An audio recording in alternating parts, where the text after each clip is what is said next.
بسم اللہ الرحمن الرحیم۔ تختی نمبر 1 مفردات جاری ہے اور ہم مشق متفرق حروف کی کر رہے ہیں۔ آج کے سبق میں ہم حروف حلقی پڑھیں گے۔ حروف حلقی کو حروف حلقی کہنے کی وجہ یہ ہے کہ یہ حروف حلق سے ادا ہوتے ہیں۔ ہمارے حلق کے کل 3 حصے ہیں اور ہر حصے سے 2 حروف ادا ہوتے ہیں۔ اس طرح حروف حلقی کل 6 ہیں۔ تو آئیے حروف حلقی کو دیکھتے ہیں۔ سب سے نیچے والے حصے سے 2 حروف ادا ہوتے ہیں۔ ان کو پڑھیں۔ حمزہ، حمزہ، ہا۔ ہا۔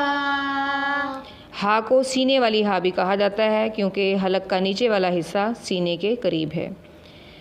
حمزہ، حمزہ، ہا۔ ہا۔ حلق کے درمیان والے حصے سے بھی 2 حروف ادا ہوتے ہیں، عین اور ہا۔ عین کو 5 الف کے برابر جبکہ ہا کو 1 الف کے برابر کھینچ کر پڑھیں گے۔ بچوں کو ان کی ادائیگی کچھ مشکل لگتی ہے ابتدا میں، لیکن مسلسل مشق سے آسانی ہو جاتی ہے۔ عین،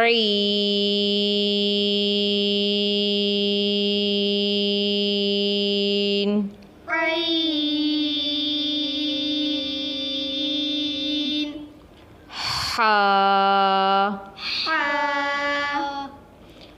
حلق کے اوپر والے حصے سے بھی 2 حروف ادا ہوتے ہیں، غین اور خا۔ غین اور خا موٹے حروف بھی ہیں، ان کو پر پڑھا جاتا ہے۔ غین کو 5 الف کے برابر جبکہ خا کو 1 الف کے برابر کھینچ کر پڑھیں گے۔ غین،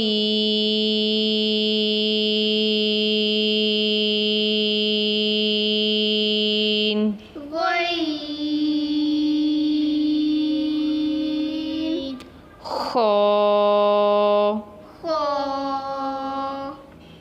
تو حروف حلقی کل کتنے ہیں؟ 6۔ کون کون سے پڑھیے؟ حمزہ، ہا، عین، ہا، غین، خا۔ امید ہے آپ کو حروف حلقی کی بہت اچھے طریقے سے سمجھ آ گئی ہوگی۔ حروف حلقی کی ادائیگی کے بعد قاف اور کاف کی ادائیگی سیکھیں گے۔ قاف اور کاف میں بنیادی فرق پر اور باریک پڑھنے کا ہے۔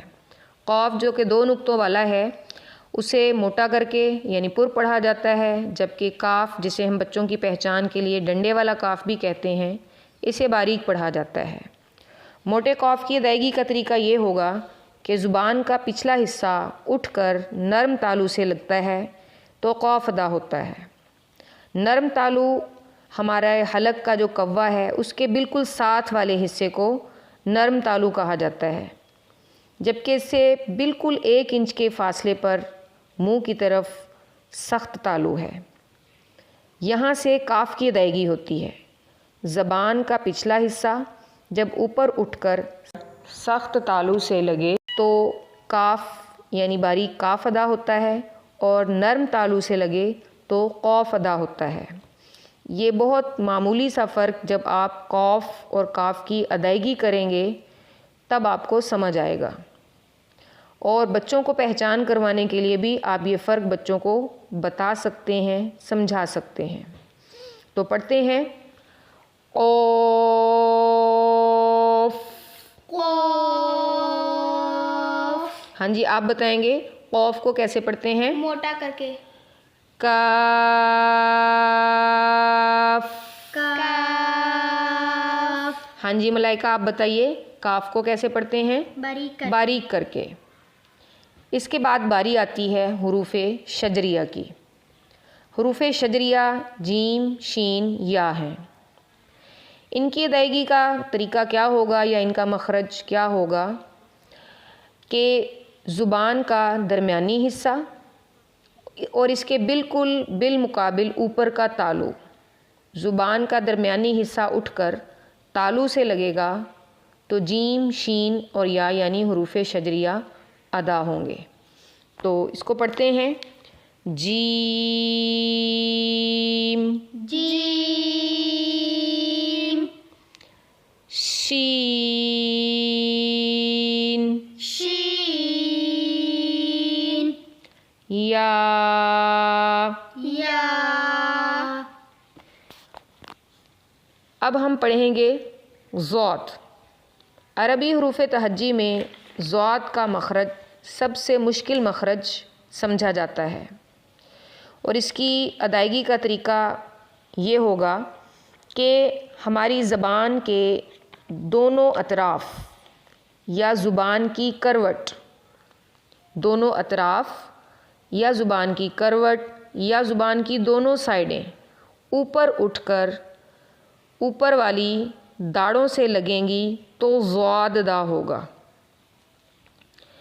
اس کی مسلسل مشق سے بالکل آسانی سے ضاد ادا ہو سکتا ہے، اور ضاد حروف مستعلیہ یعنی موٹے حروف میں سے ہے.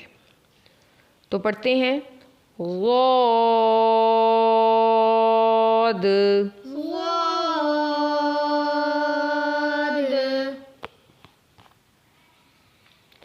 ضاد.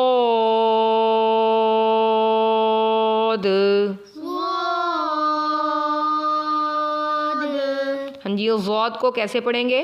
موٹا کر کے. موٹا کر کے پڑھیں گے، اور اس کا مخرج بچوں کو سمجھا دیا جاتا ہے اور اس کی مشق کروائی جاتی ہے، جس کے بعد بچے بآسانی ضاد کا مخرج ادا کر لیتے ہیں.